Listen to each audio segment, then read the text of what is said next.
सिमला मिरची म्हणलं की लहान मुलांसोबतच अगदी मोठेही नाक मुरडतात।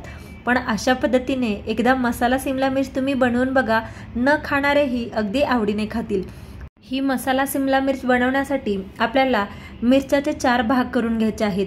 हे भाग पूर्ण आपल्याला कट करून घ्यायचे नाहीत, फक्त मधून 4 त्या फोडी करून घ्यायच्या आहेत आणि आतल्या बिया कट करून घ्यायच्या, काढून घ्यायच्या सर्व।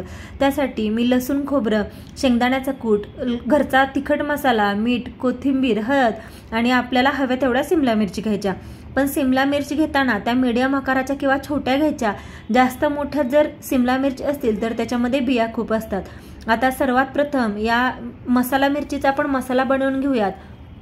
आपला जो घरचा मसाला असतो तो घरचा मसाला घ्यायचा आणि त्याच्यासोबत मी 1 चमचा काळा मसाला किंवा कांदा लसूण मसाला, यामध्ये वाळलेलं खोबरं, त्याच्यामध्ये थोडंसं लसणाच्या 3-4 पाकळ्या घालून ते वाटण बनवून घेतलेलं आहे। ते वाटण, शेंगदाण्याचं 2 ते 3 चमचे कूट घेतलं आणि यामध्ये आता अर्धा चमचा आपल्याला हळद घालायची आहे।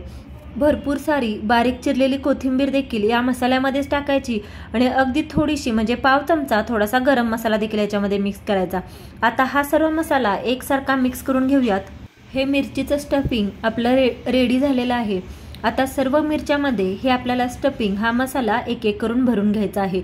आता या अशा 4 पाकळ्या करून घेतलेल्या आहेत, पण त्या एकत्रच ठेवल्या, सुट्ट्या करायच्या नाहीत आणि त्यामध्ये एक एक असं करत आपल्याला हा सर्व मसाला भरून घ्यायचा। हा मसाला जास्त कमीही नाही आणि जास्त अगदी भरूनही नाही, मीडियम असा भरायचा आणि थोडंसं आतमध्ये दाबायचा, म्हणजे प्रेस करायचं ते मिरचीमध्ये मसाला, म्हणजे जेव्हा आपण भाजतो तेव्हा तो मसाला कढईमध्ये तेलात जात नाही।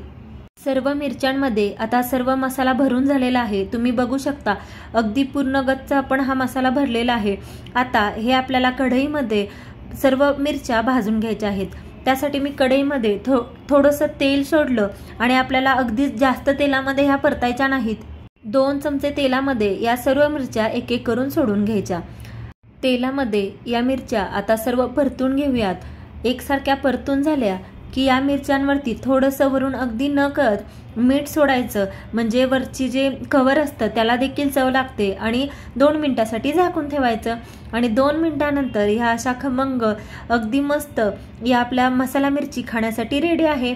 तुम्ही देखील अशा पद्धतीने ही सिमला मिरची एकदा नक्की बनवून बघा, खायला अतिशय मस्त टेस्टी लागते। गरम गरम भाकरीसोबत, चपातीसोबत किंवा अगदी भातासोबत तोंडी लावायला सुद्धा ही मिरची खूप मस्त लागते। तुम्ही देखील ही रेसिपी एकदा नक्की बनवून बघा। माझी ही रेसिपी आवडली असल्यास व्हिडिओला लाईक करा, कमेंट करा, शेअर करा आणि चॅनेलला नक्की सबस्क्राईब करा। Thank you so much.